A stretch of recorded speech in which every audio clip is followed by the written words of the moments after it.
नमस्कार दोस्तों, मेरा नाम है विमल सिंह। बालाजी स्टडी अड्डा में आपका स्वागत है। डीएलएड फोर्थ सेमेस्टर के लिए हम पहला हमारा जो सब्जेक्ट है विज्ञान, उसका फास्ट रिवीजन जो है वो आज से स्टार्ट कर रहे हैं और इसके अंतर्गत हम आपको कंप्लीट कोर्स 5 पार्ट में जो है वो प्रोवाइड कराएंगे।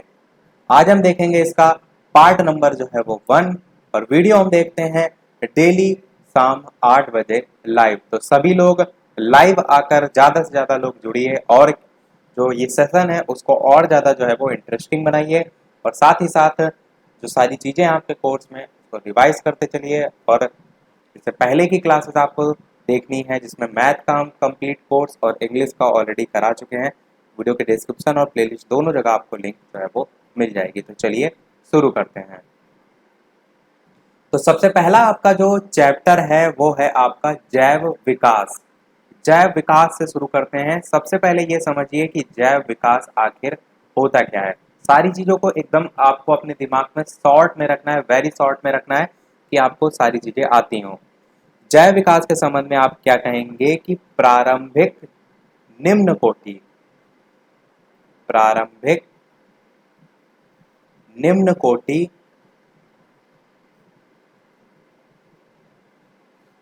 के जो सरल जीव हैं, सरल जीव,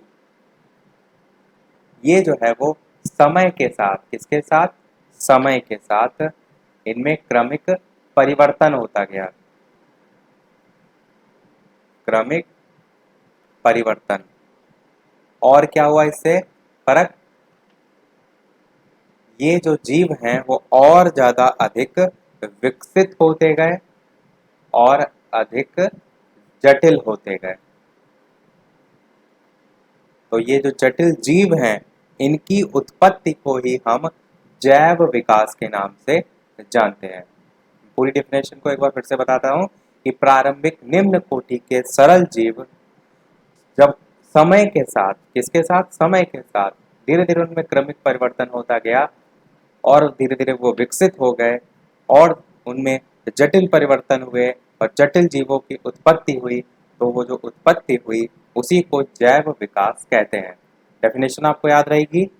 अगर मैं पूछूं इसकी विशेषताएं आप क्या लिख सकते हैं। अब इसी डेफिनेशन को देखते हुए विशेषता आप लिखेंगे कि आसपास की जो अनुकूलतम दशाएं होती हैं उसके अनुसार क्या होता है। सबसे पहले तो परिवर्तन होता है। जैसे जिराफ था, जिराफ की लंबी गर्दन और ज़्यादा लंबी, मतलब कहने का ये है कि जिराफ की गर्दन पहले नहीं लंबी थी, समय के साथ जैसे जैसे उसके आसपास की दशाएं थी उसके अनुसार उसको ढालने के लिए उसकी लंबी जो है वो गर्दन हो गई। तो क्या है, हम हमारे आसपास जिस प्रकार का वातावरण होता है उसके अनुसार उसमें परिवर्तन होता है।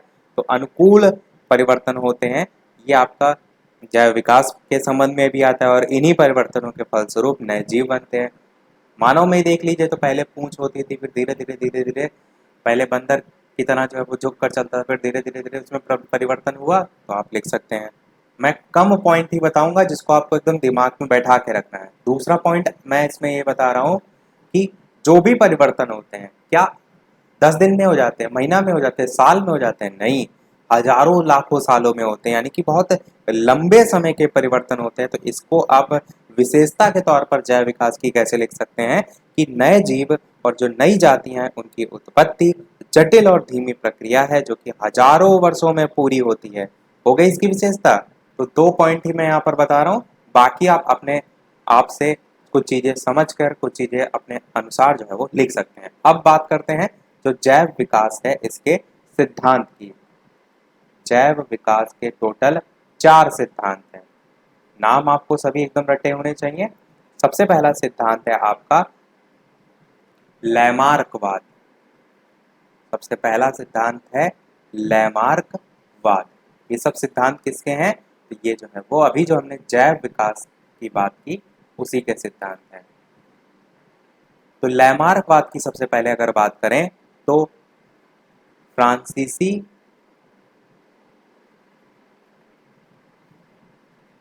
जीन, इनका पूरा नाम मैं लिख रहा हूं, जीन बैप्टिस्ट डी लैमार्क, ये इनका नाम था। इन्होंने जो है वो दिया था इन्हीं के नाम पर लैमार्कवाद, नाम आप समझ सकते हैं। क्या इसमें सबसे इंपॉर्टेंट था?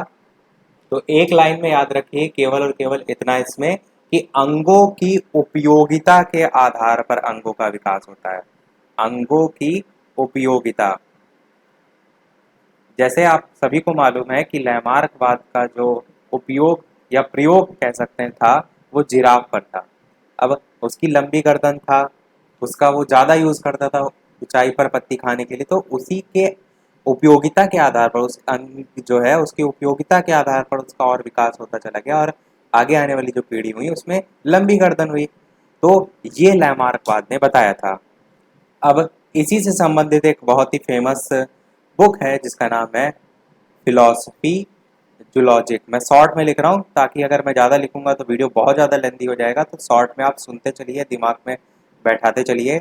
फिलॉसफी जूलॉजिक नामक जो पुस्तक थी, इसमें इन्होंने उपार्जित लक्षणों की वंशागति का सिद्धांत दिया था। क्या दिया था? उपार्जित लक्षणों की वंशागति का सिद्धांत, ये इन्होंने इसमें दिया था। ये पुस्तक बहुत ज़्यादा पूछी जाती है। फिलॉसफी जूलॉजिक किसकी पुस्तक है? तो लैमार्क की है। कहाँ के थे लैमार्क रहने वाले? तो फ्रांस के जीव वैज्ञानिक थे लैमार्क। यहाँ से केवल इतना ही पूछा जा सकता है। आपका ये पहला सिद्धांत समाप्त हुआ। दूसरा सिद्धांत देखते हैं, डार्विनवाद। टोटल आपके जैव विकास के 4 सिद्धांत हैं। पहला हो गया लैमार्कवाद, दूसरा आएगा डार्विनवाद। अब डार्विनवाद को समझिए। तो डार्विनवाद से सबसे पहला जो प्रश्न पूछा जाता है वो ये पूछा जाता है कि प्राकृतिक वर्णवाद, क्या प्राकृतिक वर्णवाद या कह सकते हैं चयनवाद का सिद्धांत जो है किसे कहा जाता है? तो आप क्या कहेंगे? डार्विनवाद को कहा जाता है। अब ये किसने दिया था? तो ये अंग्रेज थे जिनका नाम था डार्विन। तो इन्हीं के नाम पर डार्विनवाद नाम पड़ गया। आप ये भी समझ सकते हैं। अब इसमें भी आपको मात्र एक लाइन याद रखनी है, और वो लाइन ये है कि जो अपने आप को आसपास के वातावरण के अनुसार ढाल लेगा उसी का वंश आगे बढ़ेगा, जो नहीं ढाल पाएगा वो नहीं बढ़ेगा। ऊपर वाले में अलग चीज देखी थी, अंगों की उपयोगिता के आधार पर। यहाँ आप क्या कहेंगे? अनुकूलन के आधार पर। शॉर्ट में मैं लिख रहा हूँ, बाकी आप समझते चलिए साथ में। इस सारी चीज़ों को बाद के लिए ना छोड़िए कि हम पेपर के एक दिन पहले पढ़ लेंगे। अभी से समझिए, अभी से सारी चीज़ों को अपने दिमाग में बैठाने का प्रयास कीजिए। डार्विनवाद ने कहा कि जो भी आपका जीव है वो आसपास के वातावरण के अनुसार अगर अपने आप को अनुकूल कर लेता है, ढाल लेता है, तो क्या होगा? उसकी जाति आगे बढ़ेगी। और नहीं ढाल पाता तो धीरे धीरे क्या होगा? उसकी जाति जो है वो समाप्त हो जाएगी। जैसे कि आपका डायनासोर है, वो आसपास के वातावरण के अनुकूल नहीं ढल पाए तो अब देखिए विलुप्त हो गए। अब कहाँ डायनासोर देखने को मिलते हैं?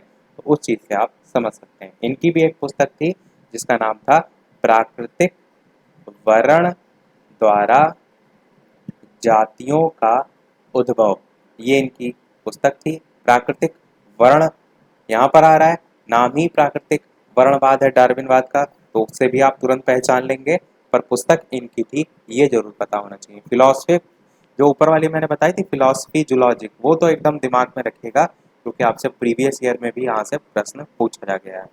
ये हमने देख लिया 2, लैमार्कवाद, डार्विनवाद। देखते हैं अब तीसरा। तीसरा था आपका नव डार्विनवाद।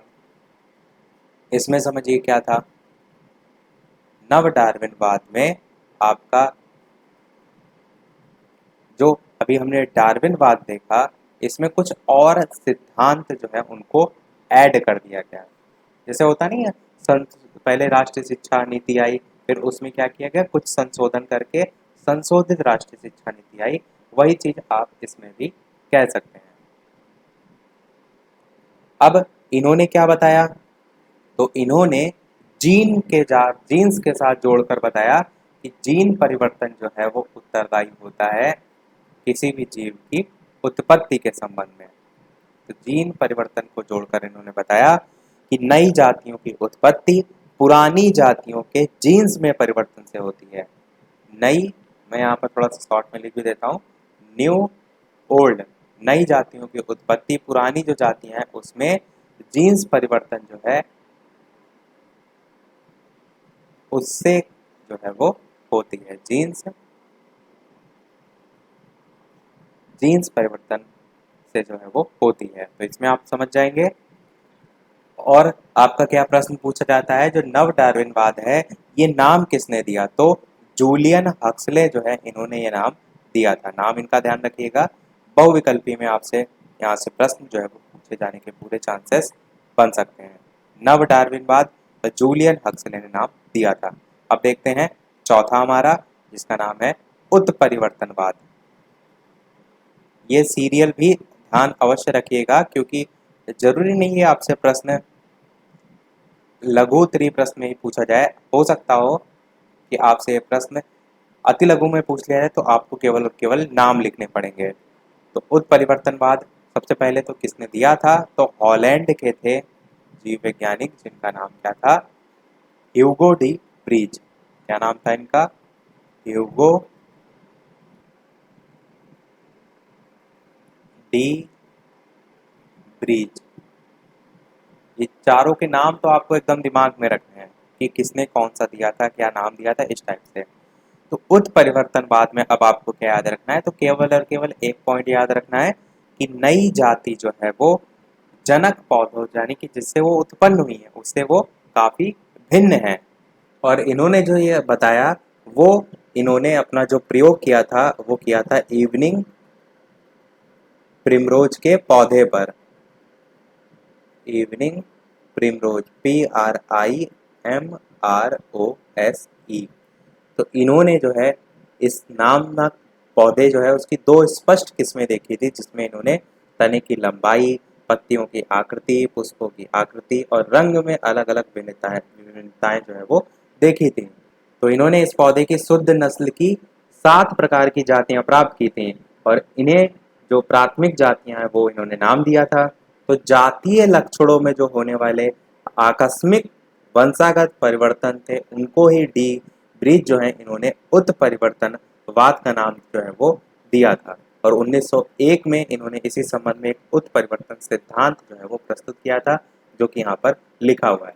अगर बहुत ही सिंपल सी साधारण सी भाषा में अगर आप याद रखना चाहते हैं, तो केवल जो मैंने पॉइंट बताया उतना याद रखिए, वही सबसे पूरे इनके सिद्धांत का निचोड़ है कि नई जाति जनक पौधों से काफी भिन्न है। जनक मतलब जिससे कोई चीज उत्पन्न होती है, नई मतलब जिसके कारण, यानी कि जो उत्पन्न होने के बाद कोई नया बनता है। जैसे अगर आप देखते हैं कोई बीज है, बीज आपका क्या है? जनक है, और उससे कोई पौधा बन रहा है तो पौधा आपका नई जाति है। तो वही कहने का मतलब है कि नई जाति जो है वो जनक पौधों से काफी भिन्न है। ये इन्होंने इवनिंग प्रिमरोज जो है उसके पौधे पर प्रयोग करके जो है वो बताया था। तो जैव विकास के सिद्धांत हमारे इतने ही हैं। बढ़ते हैं हम हमारे नए टॉपिक की तरफ। इसके अलावा वीडियो पसंद आ रहा हो तो सभी लोग वीडियो को लाइक अवश्य कर दीजिएगा। इसी प्रकार बेहतरीन से बेहतरीन मैं आपको और चीज़ें प्रोवाइड कराता रहूँ, और इतनी अच्छी अच्छी इंफॉर्मेशन मैं आपको प्रोवाइड करा रहा हूँ, तो ये आप सभी का एक लाइक तो बनता ही है। और सभी के साथ वीडियो को शेयर भी अवश्य कर दीजिएगा, ताकि प्रत्येक DLED चतुर्थ सेमेस्टर के जो छात्र हैं वहाँ तक वीडियो सभी के साथ जो है वो पहुँच सके, और सभी के अच्छे से अच्छे अंक आ सकें। तो नेक्स्ट टॉपिक है आपका समजातता तथा समरूपता में अंतर। दोनों को भी समझ लेंगे, डिफरेंस भी आपको समझ में आ जाएगा। समजातता से एक प्रश्न ये पूछा जा सकता है कि इसकी परिकल्पना किसने दी थी? तो बूर्फो ने जो है इसकी परिकल्पना दी थी। अब समजातता होता क्या है? तो सिंपल सी भाषा में समझिए, कुछ अंग जो होते हैं वो मूल रचना, या कह सकते हैं उद्भव, मूल रचना या उद्भव जो है इसमें तो आपके समान होते हैं, किंतु कार्य जो होता है उनका वो अलग अलग होने के कारण, कार्य जो है उनका अलग अलग होने के कारण वो असमान लगते हैं। मैं बहुत शॉर्ट में लिख रहा हूँ ताकि सारी चीजें भी आ जाएं और ज्यादा लेंथी भी ना हो। तो इन्हें हम क्या कहते हैं? समजात अंग कहते हैं। क्या कहते हैं? समजात अंग। ऐसे आपको नहीं समझ में आएगा, आपको समझ में आएगा जब मैं एग्जाम्पल दूंगा। जैसे कि अगर मैं एग्जाम्पल की बात करूं, तो मनुष्य का जैसे हाथ होता है, ह्यूमन लिख देता हूं मैं। इसी प्रकार चीता जो है इसके आगे के दो पैर होते हैं, ठीक है। इसी प्रकार व्हेल मछली की अगर बात करें तो उसके पंख होते हैं, व्हेल मछली। इसी प्रकार अगर बात करें बैट यानी कि चमगादड़ जो है उसके पंख होते हैं। अब इन चारों को कंपेयर करिए तो आप क्या कहेंगे, जो ह्यूमन है यानी कि जो मनुष्य है उसके हाथ किस में आते हैं, तो पकड़ने के काम में आते हैं। कोई भी चीज़ आप पकड़ते हैं, पेन हो गया, पेंसिल हो गया, तो ह्यूमन के हाथ किस में आ रहे हैं, पकड़ने में। चीता की बात करें तो वो आपका यूज करता है आगे के जो दो पैर हैं वो दौड़ने के लिए, तो आप क्या कहेंगे, दौड़ना। इसी प्रकार व्हेल मछली जो है उसके पंख जो होते हैं वो तैरने के लिए यूज होते हैं। और मछली की बात करें यानी कि व्हेल मछली तो हो ही गया आपका तैरने के लिए। चमगादड़ बैट की बात करें तो इसके जो पंख होते हैं वो उड़ने के लिए यूज में आते हैं। अब ये जो इनके कार्य हैं इसको अब वापस से डेफिनेशन में समझिए। इनकी मूल रचना और उद्भव समान होता है, यानी कि अगर बात करें जो मनुष्य है उसके हाथों की, या जो चीता है उसके आगे दो पैरों की, व्हेल मछली जो है उसके जो पंख हैं उसकी, या कह सकते हैं जो चमगादड़ है उसके जो पंख हैं उसकी, तो चारों की ही जो मूल रचना होती है या जो उद्भव होता है वो समान होता है। यानी अगर आप उसके अंदर के स्ट्रक्चर को देखेंगे तो चारों में समान होता है, परंतु कार्य उनके अलग अलग होते हैं। मैंने बताया ना, इसमें पकड़ने के लिए, इसमें दौड़ने के लिए, इसमें तैरने के लिए, इसमें उड़ने के लिए, चारों के कार्य अलग अलग हैं, इसीलिए वो हमें असमान लगते हैं। मतलब आपसे मैं कहूँ क्या मनुष्य के हाथ और चीता के जो आगे के दो पैर हैं वो समान है, आप कहेंगे नहीं, अब तो साफ साफ असमान लगते हैं। तो इसीलिए जो असमान लगते हैं उन्हीं को हम समजात अंग कहते हैं। समझ गए होंगे आप। समजात अंग को थोड़ा सा अगर आप ट्रिक से जोड़ना चाहें तो थोड़ा सा इसी में जो वर्ड लिखा है समजात, यानी समान जाति जिनकी हो, यानी कि जिनकी मूल रचना, जाति को लेकर हम उनकी रचना से जोड़कर याद रख सकते हैं कि उनका जो स्ट्रक्चर होता है वो समान होता है। अब बात करते हैं समरूपता की, तो इसका जस्ट अपोजिट कि जो अंग जो है समान कार्य करने के कारण, समान कार्य करने के कारण समान तो जो है वो दिखाई देते हैं, इसमें समान दिखाई देते हैं, किंतु अगर बात करें मूल रचना की या कह सकते हैं बात करें उद्भव की, तो आपका उसमें भिन्नता देखने को मिलती है। एग्जाम्पल जैसे कि अगर बात करें मधुमक्खी, मधुमक्खी के साथ साथ अगर बात करें बिच्छू की, मधुमक्खी और बिच्छू, तो आप जानते हैं मधुमक्खी का डंक होता है और बिच्छू का भी डंक होता है, दोनों का डंक होता है। अब आप दोनों के वर्क को देखेंगे, तो डंक मारने का ही कार्य दोनों करते हैं, तो आप क्या कहेंगे, इनके अंग समान कार्य कर रहे हैं, मधुमक्खी का भी डंक, बिच्छू का भी डंक, और समान दिखाई भी दे रहे हैं। तो आपका दोनों में समान कार्य और समान दिखाई देना तो होगा पॉसिबल, परंतु अगर रचना की बात करें, मधुमक्खी जो है उसके डंक की रचना की बात करें, बिच्छू के डंक की रचना की बात करें, तो दोनों आपके अलग अलग होंगे, तो इसे हम कहते हैं समरूपता। अच्छे से समझ में आपको आ गया होगा। समरूपता में वर्ड ही है समान रूप। अच्छा, एक को याद रखिए, दूसरा अपने आप याद रहेगा। समान रूप मतलब जिसको देखने में समान रूप लगे, मधुमक्खी और बिच्छू देखने में दोनों के डंक समान रूप लगते हैं, बस एक ये याद रखिए, तो दूसरा अपने आप आपको जस्ट अपोजिट है वो याद रहेगा। अच्छा, इसका एक और एग्जाम्पल मैं बता देता हूँ समरूपता का, जैसे कि चील हो गया और चमगादड़ हो गया। हो सकता हो आपको एक ना एग्जाम्पल याद रहे। तो चील और चमगादड़ के जो पंख होते हैं, चील और चमगादड़ के जो पंख होते हैं सेम वही होता है कि दिखने में और कार्य करने में तो अंग उसके समान लगते हैं, परंतु मूल रचना भिन्न होती है। समरूपता वाला देखा, अब हम देखेंगे अवशेषी अंग। तो अवशेषी अंग आपको पता होना चाहिए केवल होते कौन कौन से हैं। तो एक होता है आपका निमेषक पटल, दूसरा होता है आपका पूंछ, तीसरा होता है आपका कर्ण पल्लव की पेशियां, चौथा होता है आपका अपेंडिक्स, और पांचवा होता है आपका अक्कलदाढ़। फिर से मैं रिपीट कर रहा हूँ, निमेषक पटल, निमेषक पटल जिनको नहीं पता है उनको भी मैं यहाँ पर बता देता हूँ। निमेषक पटल ये मनुष्य में जो है वो अर्धचंद्राकार झिल्ली के रूप में जो है वो रहती हैं। और पाई किस में जाती हैं? तो मनुष्य बोला यानी कि जंतुओं में पाई जाती हैं। दूसरा आपका होता है पूंछ। पहले देखिए, यदि मानव की बात करें तो उसकी जो पूर्वज थे, जातियां थी, उनमें पूंछ होती थी, फिर धीरे धीरे विलुप्त होती गई। कर्ण पल्लव की पेशियां तीसरा हो जाएगा। चौथा हो जाएगा अपेंडिक्स। और पांचवा हो जाएगा अक्किल दाढ़। ये आपने देख लिया। बात करते हैं नेक्स्ट पॉइंट की। नेक्स्ट पॉइंट हम देखेंगे पारितंत्र, जिसे हम क्या कहते हैं? इकोसिस्टम।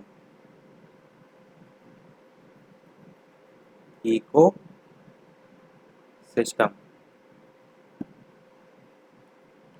अब सबसे पहले आप इसको डेफिनेशन के तौर पर कैसे कहेंगे? तो आप क्या कहेंगे? एक क्षेत्र कोई विशेष है, कोई एक पर्टिकुलर एरिया आप ले लीजिए, इसके सभी जीवधारी जो है वो निवास करते हैं इस पारितंत्र के अंतर्गत। अगर बात की जाए तो आप क्या कहेंगे कि एक क्षेत्र विशेष के सभी जीवधारी इसमें जो है वो निवास करते हैं। इकोसिस्टम, और कंफ्यूज ना होइएगा, पारितंत्र को ही पारिस्थितिक तंत्र भी जो है वो कहा जाता है। तो ये शब्द जो है, इसकी रचना किसने की थी? तो इसकी रचना जो है वो एजी टांसले ने जो है वो की थी। एजी टांसले। पर कब की थी? तो 1935 में जो है वो की थी। अब इसके अंतर्गत जो अलग अलग डिवीजन दे रखा है उसको समझिए। अच्छा, ये भी आपको पता होना चाहिए, पारिस्थितिक तंत्र से आपका प्रश्न पूछा जा चुका है 2017 में, उसके घटकों से संबंधित। तो घटक तो हम देखेंगे, और उसके साथ साथ उत्पादक उपभोक्ता अपघटक से रिलेटेड 2018 में भी प्रश्न पूछा गया था। तो यहाँ से आपके प्रश्न दो अलग अलग तरीके से पूछे गए हैं। अच्छा, मैंने बताया पारिस्थितिक तंत्र और पारितंत्र एक ही चीज है। तो पारिस्थितिक तंत्र को थोड़ा सा और मैं डिफाइन कर दूं अगर, तो पारिस्थितिक तंत्र में जीवधारियों का समूह, विभिन्न प्रकार के जो जीव होते हैं, पेड़ पौधे, जीव जंतु, उनसे मिलकर बनता है। और ये जो तंत्र है उसके अंतर्गत आपके समस्त जीव अपनी खाद्य प्राप्ति के लिए मूल उत्पादक और पौधों पर निर्भर होते हैं। मैं वही जो तीनों नाम बताया, उत्पादक, उपभोक्ता, अपघटक, तो एक दूसरे पर डिपेंड ही तो होते हैं। तो वही चीज आप इसमें भी लिख सकते हैं। और ये भी ध्यान रखिए कि कोई पारिस्थितिक तंत्र का जो क्षेत्र होता है वो जल की एक बूंद के समान छोटा भी हो सकता है और एक विशाल समुद्र के समान बड़ा भी हो सकता है। अब इसके हम घटक की बात करते हैं, कौन कौन से घटक होते हैं। नाम इनका मैं रफ कर देता हूं। तो घटक की अगर बात करें तो एक होता है आपका जैविक घटक और एक होता है आपका अजैविक घटक। नाम ध्यान रखिएगा, हो सकता हो डायरेक्ट यही पूछ लिया जाए कि पारितंत्र या पारिस्थितिक तंत्र के घटक कौन कौन से हैं। तो जैविक घटक के अंतर्गत आपके तीन आते हैं। कौन कौन से? एक आता है आपका उत्पादक, एक आता है आपका उपभोक्ता, और तीसरा आता है आपका अपघटक। तो ये तीन जो है आपके आते हैं। अब इसमें भी जो उपभोक्ता है इसको भी डिवीजन किया गया है, किसमें किसमें? प्राथमिक, द्वितीयक और तृतीयक। तो आप पूरा पूरा लिखेंगे, यानी कि जब भी अगर पूछ लिया जाए कि प्राथमिक उपभोक्ता, द्वितीयक उपभोक्ता और तृतीयक उपभोक्ता। अजैविक की बात करते हैं। अच्छा, इंग्लिश में क्या कहते हैं जैविक को? तो बायोटिक कहते हैं। बहुत लोग इंग्लिश में भी पढ़े हैं। बायोटिक कंपोनेंट्स कहते हैं, और अजैविक को एबायोटिक कहते हैं, कंपोनेंट्स। शॉर्ट में मैंने लिख दिया।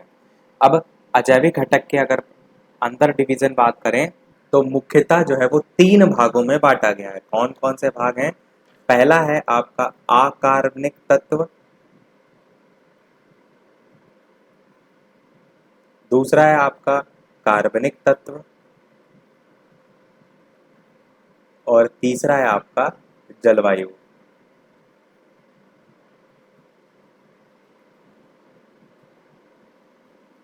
अब अकार्बनिक तत्व, कार्बनिक तत्व और जलवायु के अलावा, ये तो मैंने कहा था मुख्यतः डिवीजन होता है। नॉर्मल डिवीजन में आप एक तरीके से और भी कह सकते हैं, जिसमें वायु की गैसें अलग रख दीजिए, ऊर्जा को अलग रख दीजिए, जलवायु भी में मिट्टी, आर्द्रता, उस टाइप से। तो वो अगर तरीके से आप करेंगे तो पांच तरीके से डिवीजन कर सकते हैं। मैं यहाँ पर मुख्यतः के तौर पर ही बता रहा हूँ, तो तीन होते हैं। अकार्बनिक तत्व की अब चलिए बात करते हैं। जैसे कि आपका ऑक्सीजन हो गया, या कार्बन डाइऑक्साइड हो गया CO2, या नाइट्रोजन हो गया N2, या हाइड्रोजन हो गया H2। तो इस प्रकार के आपके तत्व। और अगर बात करें खनिज और लवण तो वो भी जैसे कि आपका कैल्शियम हो गया, के से आपका पोटेशियम हो गया, फास्फोरस हो गया, सल्फर हो गया। तो ये सभी आपके किस में आते हैं? अकार्बनिक तत्व में आते हैं। फिर कार्बनिक तत्व की बात करें तो इसमें आपका क्या क्या आता है? तो आप कहेंगे जैसे कि कार्बोहाइड्रेट हो गया, शॉर्ट में मैं लिख देता हूँ कार्बोहाइड्रेट। इसी प्रकार आपका लिपिड्स हो गया, जिसे हम क्या कहते हैं? वसा, लिपिड्स हो गया। और आप क्या कहेंगे? जैसे कि प्रोटीन हो गया। तो ये सब किस में आएंगे? आपके कार्बनिक तत्व में आएंगे। देखिए मैं एक और चीज यहाँ पर बताना चाहूंगा कि यहाँ से प्रश्न आपका कॉम्पिटिटिव लेवल में भी, यानी कि यूपी टेट सुपर टेट देंगे तब भी पूछा जाता है। क्या पूछा जाता है? कि इनमें से कौन से अकार्बनिक तत्व नहीं हैं, या इनमें से कौन से कार्बनिक तत्व हैं। तो उसमें आपको ऑप्शन में दिया होगा जैसे कि कैल्शियम दिया होगा, फास्फोरस दिया होगा, और प्रोटीन दिया होगा, और हाइड्रोजन दिया होगा। और आपसे पूछ लिया जाएगा कार्बनिक तत्व छाटिए, तो आप क्या कहेंगे? प्रोटीन आपका ऑप्शन सही हो जाएगा। तो डिवीजन भी आपको पता होना चाहिए कौन किसमें जो है वो आता है। तीसरा आपका बचा जलवायु। तो इसमें क्या क्या आता है? तो जैसे कि सनलाइट हो गया, आपका सूर्य का प्रकाश। इसी प्रकार जल हो गया यानी कि वाटर। इसी प्रकार वायु हो गया। इसी प्रकार मृदा हो गया। इसी प्रकार टेम्परेचर, ताप हो गया। तो ये आदि जो आपके आते हैं वो जलवायु में, जिसे हम क्लाइमेट फैक्टर्स जो है वो कहते हैं।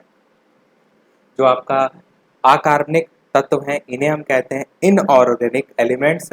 कार्बनिक तत्व जो है इनको हम कहते हैं ऑर्गेनिक मैटर। और जो जलवायु है इसे हम कहते हैं क्लाइमेट फैक्टर। बात करते हैं अपने इधर जैविक घटक की तरफ। इधर भी देख लेते हैं जैसे कि आपका सबसे पहला उत्पादक, इसे हम कहते हैं प्रोड्यूसर। इसमें उदाहरण आप क्या कहेंगे? तो कहेंगे हरे पौधे, जो क्या होते हैं? उत्पादक होते हैं। सभी प्रकार के जो पर्ण हरित युक्त हरे पौधे होते हैं, पादप होते हैं, वो सूर्य के प्रकाश में क्या करते हैं? संश्लेषण की क्रिया द्वारा भोजन बनाते हैं। तो इन्हें हम एक और नाम से जानते हैं, वो होता है स्वपोषी, जो अपना भोजन स्वयं बनाते हैं। दूसरों पर जो डिपेंड रहते हैं उन्हें हम परपोषी कहते हैं। तो स्वपोषी क्या होंगे? भोजन बनाने की क्षमता केवल स्वपोषी के पास होती है, हरे पौधों में ही होती है, इसीलिए इनको उत्पादक कहा जाता है। उपभोक्ता की बात करें तो खाद्य पदार्थों का जो उपभोग करते हैं उनको हम कहते हैं उपभोक्ता, और इसे हम क्या कहते हैं? परपोषी। उसे कह रहे थे हम स्वपोषी, इसे हम कहते हैं परपोषी। अब उपभोक्ता जो है, बहुत ज़्यादा खिचड़ी पक गई है तो हम क्या करते हैं? इसको सब रफ कर देते हैं, और जो पॉइंट की हम बात कर रहे हैं उपभोक्ता की, उसी के बारे में बात करते हैं। उपभोक्ता, तो जो उपभोक्ता है ये आपका ऑलरेडी मैंने बताया तीन टाइप में होता है। एक होता है प्राइमरी कंज्यूमर, जिसे हम प्राथमिक उपभोक्ता कहते हैं। दूसरा होता है आपका द्वितीयक उपभोक्ता, जिसे हम सेकेंडरी कंज्यूमर कहते हैं। और तीसरा होता है आपका तृतीयक उपभोक्ता, जिसे हम टर्टरी कंज्यूमर कहते हैं। तो सबसे पहले बात करते हैं प्राथमिक उपभोक्ता की। तो इसमें आपका वे जंतु आते हैं जो सीधे ही हरे पौधों से अपना भोजन प्राप्त करते हैं, इसलिए हम इन्हें शाकाहारी अभी आप कह सकते हैं। क्या कह सकते हैं? शाकाहारी। और इंग्लिश में से हर्बीवेरस कहते हैं, HERBIVOROUS। तो इसमें आपके एग्जाम्पल बहुत पूछे जाते हैं, जैसे कि आपका गाय हो गया, भैंस हो गया, ऊंट हो गया, बकरी हो गया, खरगोश हो गया, हिरन है, टिड्डा है, और पादप सूत्र कमी है में अगर बात करें तो हेट्रोडेरा है। हेट्रोडेरा में यहाँ पर अलग से लिख देता हूँ। तो ये सब किस में आते हैं? ये सब आपके प्राथमिक उपभोक्ता में आते हैं। सेकेंडरी की बात करते हैं, द्वितीय उपभोक्ता की। तो इसमें वे जंतु आते हैं जो कि शाकाहारी जो जंतु होते हैं उनका उपभोग करते हैं, यानी कि अपने जस्ट ऊपर वाले। तो इन्हें हम क्या कहते हैं? इन्हें हम मांसाहारी कहते हैं। अब इसमें कौन कौन से आते हैं? तो जैसे कि आपका मेढक हो गया, कीड़े खाता है मेढक, शाकाहारी। या आपका छिपकली हो गया, और चिड़िया है, बिल्ली है, भेड़िया है, मादा मच्छर एनाफिलीज जो है वो भी आपका द्वितीय उपभोक्ता में ही आएगा। तो ये सब इसके एग्जाम्पल हो जाएंगे। तीसरा होता है आपका तृतीय उपभोक्ता, ये श्रेणी में वे जंतु आते हैं जो द्वितीयक उपभोक्ता यानी कि मांसाहारी जंतुओं को अपना शिकार बनाते हैं, जैसे कि आपका सर्प हो गया, बाज हो गया, सिंह हो गया, और कहीं कहीं आपको इसको सर्वाहारी के रूप में भी लिखा रहता है, तो आप अपने अनुसार इसे समझ सकते हैं। और इसमें बाघ हो गया, बाज है तो बाघ भी एक आता है, और भी बहुत से इसके एग्जाम्पल हो जाएंगे। अब प्रश्न यहाँ से बहुविकल्पी में कैसे पूछा जाता है, आपसे पूछा जाएगा कि इनमें से कौन सा द्वितीयक उपभोक्ता है या इनमें से कौन सा प्राथमिक उपभोक्ता नहीं है। इस टाइप के प्रश्न पूछे जाते हैं। इसको रख करते हैं, बात करते हैं हमारे नेक्स्ट टॉपिक की तरफ, जो है आपका खाद्य श्रृंखला।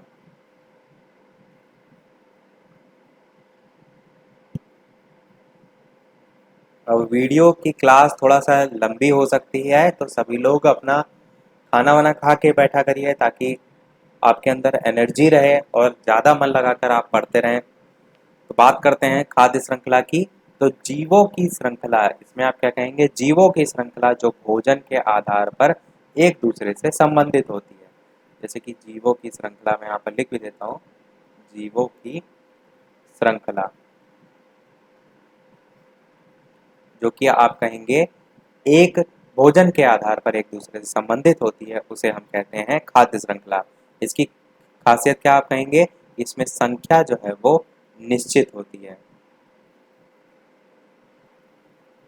ये इसलिए आपको पता होना चाहिए क्योंकि इसी से मिलता जुलता एक आपका आता है खाद्य जाल, उसमें आपकी संख्या निश्चित नहीं होती है, अनिश्चित भी हो सकती है, इसलिए ये पता होना चाहिए। अब खाद्य श्रृंखला का एक एग्जाम्पल देखते हैं, जैसे कि सबसे पहले शैवाल, जो कि आपका पादप जगत से आएगा, जो कि आपका उत्पादक है।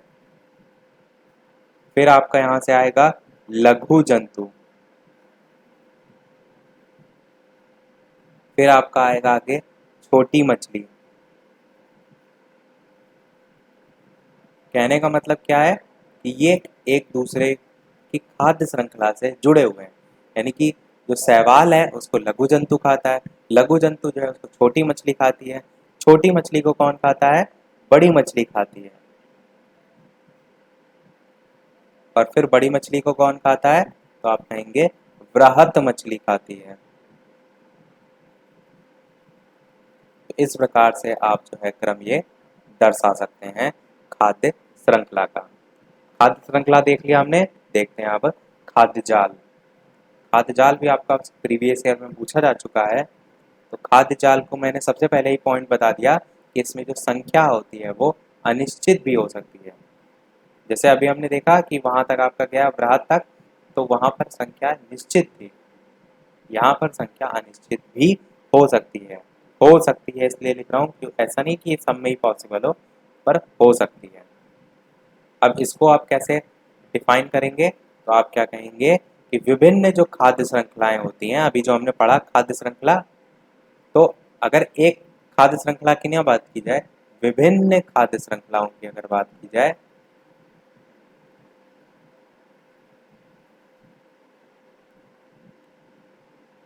तो एक जाल जो है उसके रूप में प्रदर्शित रहती हैं। क्या आप कहेंगे, विभिन्न खाद्य श्रृंखलाएं एक जाल के रूप में जो है वो प्रदर्शित होती हैं, इन्हीं को हम क्या कहते हैं, खाद्य जाल कहते हैं। बहुत ही मैंने सिंपल डेफिनेशन बताई है, कहीं भी आप पढ़ेंगे आपको अलग अलग घुमा घुमा के लिखी रहती है। तो मैंने जो डेफिनेशन बताई वो एकदम अप्रोप्रिएट है, एक भी इसमें वर्ड ना मिसिंग कीजिए, सेम ऐसे लिख दीजिए कि विभिन्न खाद्य श्रृंखलाएं एक जाल के रूप में प्रदर्शित होती हैं, उसे हम खाद्य जाल कहते हैं। और खाद्य जाल का आप उदाहरण देखिए, मैं ये सारी चीज़ें रफ कर रहा हूँ क्योंकि थोड़ा सा आपका स्पेस चाहिए। जैसे अगर बात करें, यहाँ पर आपका सबसे ऊपर बाज आ जाएगा, फिर इसके बाद यहाँ पर खरगोश आएगा,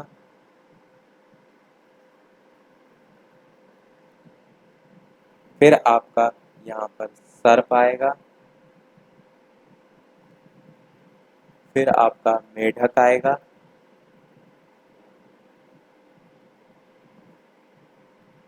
फिर आपका कीट आएगा,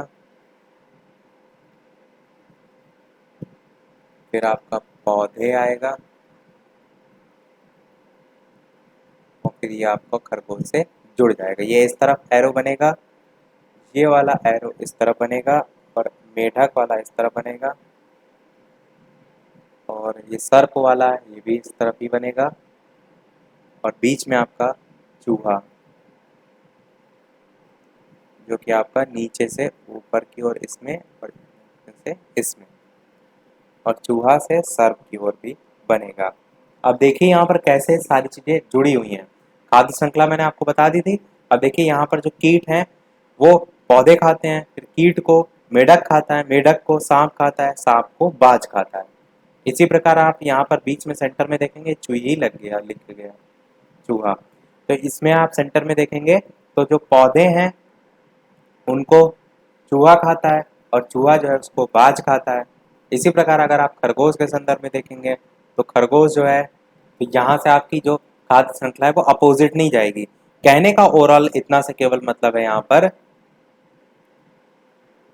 कि आपकी जो खाद्य श्रृंखलाएं होती हैं, जब उसका भी जाल है, यानी कि एक खाद्य श्रृंखला ना होकर अलग अलग खाद्य श्रृंखलाएं उसमें भी एक दूसरे को जो है जुड़ी हुई हैं, ये उसको खा रहा है वो उसको, तो वो आपका खाद्य जाल बन जाता है। तो इस प्रकार से आप जो है एग्जाम्पल इसका दर्शा सकते हैं। इसी प्रकार जैसे कि आप सेंटर में भी देख रहे हैं, तो जो चूहा है वो पौधे को खाता है, और चूहे को बाज भी खाता है, चूहे को सर्प भी खाता है। तो इस प्रकार से क्या हो रहा है, अलग अलग खाद्य श्रृंखलाएं जो है आपकी जब एक खाद्य जाल के रूप में बन जाती हैं, खाद्य जाल यहाँ पर क्रिएट हो रहा है, वो आप समझ गए होंगे। बढ़ते हैं हमारे नेक्स्ट टॉपिक की तरफ, जो कि है आपका पारिस्थितिक पिरामिड। तो पारिस्थितिक पिरामिड की बात करें तो ये आपका 3 टाइप का होता है।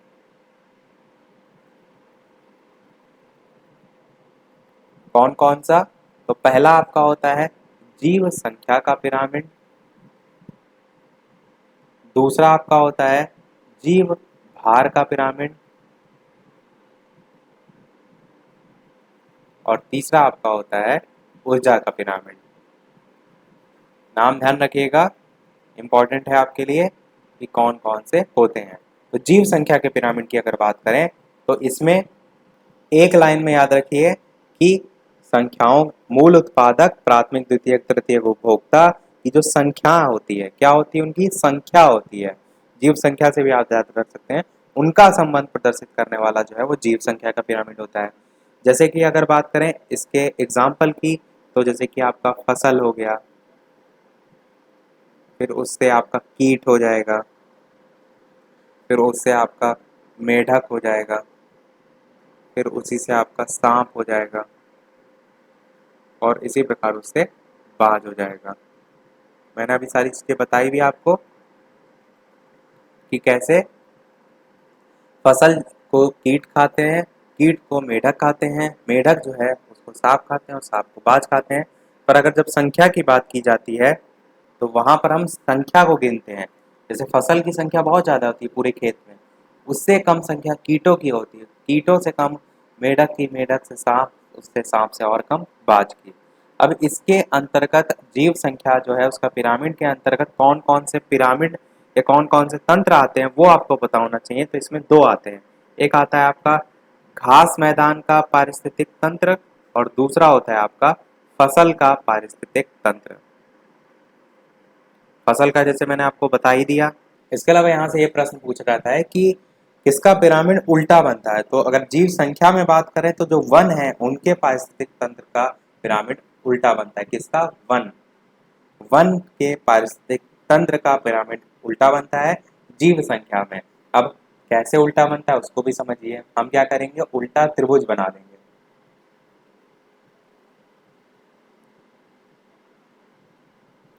तो इसमें हम 3 चीजें ले लेते हैं इसके अकॉर्डिंग, जिसकी हमने बात की वन की। तो वन में आप क्या देखेंगे, आपके पेड़ होते हैं। पेड़ की संख्या बताइए, कम होती कि ज्यादा होती है? आप कहेंगे कम होती है, तो सबसे कम वाले में रखेंगे, या कह सकते हैं नीचे रखेंगे। फिर पेड़ के बाद हम देखेंगे चिड़िया। तो चिड़िया की अगर बात करें तो पेड़ की तुलना में उनकी संख्या उससे अधिक होती है, तो यहाँ पर आप बर्ड लिख सकते हैं या चिड़िया लिख सकते हैं। और कीड़ों की संख्या की बात करें, छोटे छोटे जो होते हैं उनकी संख्या सबसे ज्यादा होती है, आप कहेंगे हाँ। अब यहाँ पर अगर संख्या की बात की जाए तो यहाँ पर आप देख रहे हैं कि जो आपका क्रम है वो ज्यादा से कम की ओर जा रहा है, इसीलिए आपका जो पिरामिड है वो इसमें उल्टा बनता है। प्रश्न आपसे डायरेक्ट यही पूछा जाता है और ज़्यादा डिटेल में नहीं पूछा जाता है कि किसका पिरामिड जीव संख्या में उल्टा बनता है, या जीव संख्या के पारिस्थितिक या जीव संख्या का पिरामिड जो है वो किस में वन के पारिस्थितिक तंत्र जो है उसके पिरामिड में उल्टा बनता है। इतना सा केवल ध्यान रखिएगा। अब बात करते हैं हमारे दूसरा यानी कि जीव भार। अभी तक हम संख्या को गिन रहे थे, अब हम बात करेंगे जीव भार के संबंध में। यहाँ पर देखिए भार लिखा है, उससे आप समझ जाएंगे। तो जीवित प्राणियों का प्रति इकाई क्षेत्र में संपूर्ण शुष्क द्रव्यमान के आधार पर जीव भार का पिरामिड बनता है। ये तो आपकी होगी डेफिनेशन। इसमें जो ऊपर आपका वन का पिरामिड मैंने लिखा था उल्टा बनता है, वो इसमें सीधा बनता है। अब कैसे सीधा बनता है इसको समझिए। तो जैसे मैंने तीन चीजें लिखी थी, क्या क्या लिखे थे? कीड़े लिखे थे, चिड़िया लिखी थी यानी कि बर्ड, और तीसरी चीज मैंने लिखी थी पेड़। ये तीनों चीजें लिखी थी। अब यहाँ पर आप देखेंगे भार, अभी तक देख रहे थे संख्या, तो इसमें भार सबसे ज्यादा किसका है? तो आप कहेंगे पेड़ का, तो पेड़ तो सबसे ऊपर आएगा। फिर उससे कम भार किसका है? आप कहेंगे चिड़िया का। फिर उससे कम कीड़ों का। तो यहाँ पर तो आपका क्रम पलट जाएगा, यानी कि यहाँ पर जो आपका पिरामिड है वो सीधा बनता है। तो यही आपका मैं समझाने का प्रयास कर रहा हूँ कि जब बात की जाए वन जो है इसके पारिस्थितिक तंत्र का पिरामिड, तब आप कहेंगे कि जीव भार में जो है वो सीधा बनता है। पर अगर आपसे पूछा जाए कि घास जो है या जीव संख्या के पिरामिड में, तब आप कहेंगे जो है वहां पर उल्टा बनता है। तीसरा देखते हैं ऊर्जा का पिरामिड। ये सारी चीजें रफ कर देते हैं ताकि आपको एक साथ बहुत ज्यादा ना लगे। ऊर्जा के पिरामिड की बात करें तो ये आप सिंपल तरीके से याद रख सकते हैं कि ऊर्जा का जो स्थानांतरण होता है वो कितना होता है? तो आप कहेंगे 10% ऊर्जा का स्थानांतरण जो है वो होता है। दूसरी चीज आप ये भी ध्यान रखनी है कि सदैव सीधा होता है। कैसा होता है? सदैव सीधा होता है ऊर्जा का स्थानांतरण। जैसे कि क्रम की बात करें तो आपका सैवाल हो जाएगा। वैसे आपका ऊर्जा का जो पिरामिड है उसमें किसी प्रकार का एग्जाम्पल नहीं है, तो ये मैं रख कर दे रहा हूँ। ये जो है सैवाल वाला जो एग्जाम्पल है, ये मैं आपको बता देता हूँ। जो अभी हमने देखा जीव भार का पिरामिड, उसका एग्जाम्पल। जीव भार के पिरामिड में जैसे कि सैवाल की बात करें तो इसका भार क्या होगा? सबसे कम होता है। फिर इससे ज्यादा छोटी मछली का होता है, क्योंकि छोटी मछली सैवाल को खाती हैं। तो यहाँ पर आप लिखेंगे छोटी मछली। अब छोटी मछली को कौन खाएगा? बड़ी मछली खाएगी। तो बड़ी मछली जो है इसका भार सबसे ज्यादा। तो यहाँ पर आप क्या लिख सकते हैं? अधिक जीव भार। समझने के लिए आपको एग्जाम्पल लिखना होता है ना कि जीव भार का पिरामिड आया तो वहां पर ये जो आपका सवाल वाला एग्जाम्पल मैंने लिखा है, ये किसका है उदाहरण? ये आपका जलीय पारिस्थितिक तंत्र का उदाहरण है। देखिए एक चीज को ध्यान से समझिए कि अलग अलग पारिस्थितिक तंत्र होते हैं। मैंने स्टार्टिंग में सबसे बताया था कि चाहे वो एक बूंद हो पानी की, वो भी अपने आप में एक पारिस्थितिक तंत्र है, या बड़ा सा समुद्र जो है वो भी अपने आप में एक पारिस्थितिक तंत्र है। तो अलग अलग पारिस्थितिक तंत्र होते हैं।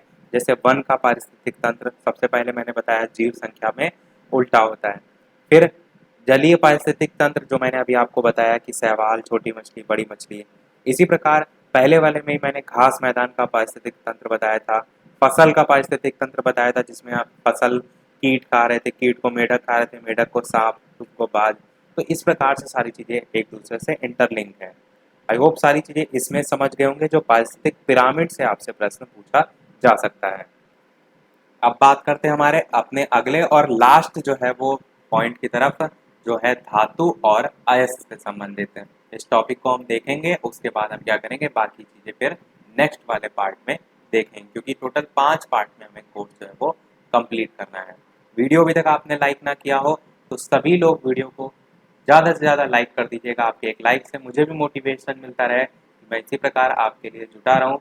वीडियो अभी तक आपका 44 मिनट तक का हो चुका है। सोचिए इतनी लेंदी लेंदी वीडियो बनाने में कितनी मेहनत लगती है। सभी लोग अधिक से अधिक वीडियो को लाइक कर दीजिएगा, बाकी मैं अपनी तरफ से कोई भी कमी जो है वो नहीं छोड़ूंगा। तो धातुओं में सबसे पहले बात करते हैं मैग्नीशियम की। यहाँ से जो पूछा जाता है प्रश्न वो उनके अयस्कों से पूछा जाता है। मैग्नीशियम में ना 2 बार हो गया है। अयस्कों से प्रश्न जो है वो पूछा जाता है, तो आपको ये पता होना चाहिए कौन सी धातु का कौन सा अयस्क होता है। तो मैग्नीशियम के अयस्क की बात करें तो अयस्क होता है इसका मैग्नेसाइट। क्या होता है? मैग्नेसाइट। सूत्र होता है इसका MgCO3। मैं केवल और केवल एक से दो तक ही बताऊंगा। मैग्नेसाइट हो गया मैग्नीशियम का। जिंक की बात करें, अयस्क की संख्या आपको दो तो मिनिमम याद रखनी है, पर अगर आप नहीं याद कर रहे हैं तो एक तो हर हाल में याद होना चाहिए। जिंक की होती है आपकी जिंक ब्लैंड, नाम से याद रख सकते हैं। जिंक से वो भी है, जिंक से भी है, जिंक ब्लैंड। और इसका कैलेमाइन भी होता है। इसी प्रकार मैग्नीशियम जो है इसका डोलोमाइट भी होता है। मैग्नीशियम हो गया, जिंक हो गया, फिर आपका आएगा लेड। अच्छा, एक चीज़ ये भी आप सभी को पता होगा कि जो जिंक है इसी को जस्ता के नाम से भी जाना जाता है। लेड की बात करें तो लेड का अयस्क होता है गैलेना। गैलेना होता है, एंग्लीसाइट होता है, सेरुसाइट होता है, अलग अलग होते हैं। और एक यहाँ पर मैं लिख रहा हूँ गैलेना, जो कि आपका इसका सूत्र होता है PbS। अगला है लेड हो गया कॉपर। कॉपर का बात करें अयस्क तो होता है कॉपर ग्लांस। ये थोड़ा इंपॉर्टेंट है तो इसके आपको पता होना चाहिए, लगभग दो। एक हो गया कॉपर ग्लांस और एक आप कहेंगे कॉपर पायराइट। कॉपर पायराइट दोनों के सूत्र की बात करें तो जल्दी से बताइए कि क्या जो है इसका सूत्र होता है दोनों का। तो कॉपर ग्लांस का सूत्र होता है आपका Cu2S। क्या होता है? चलिए मैं लिख भी देता हूँ ब्रैकेट में, Cu2S। और कॉपर पायराइट का सूत्र होता है CuFeH2। क्या होता है? CuFeS2। ये दोनों के हो जाएंगे। कॉपर हो गया, चार हो गए हैं, चार हमारे नहीं, पांच और रह गए हैं। इसको मैं सारी चीजें, अच्छा अभी एक और आ जाएगा उसके बाद रब करके फिर से लिख दूंगा। आयरन हो जाएगा आपका। आयरन के कौन कौन से होते हैं? तो आपका हेमेटाइट होता है, हेमेटाइट। सूत्र होता है इसका Fe2O3। क्या होता है? Fe2O3।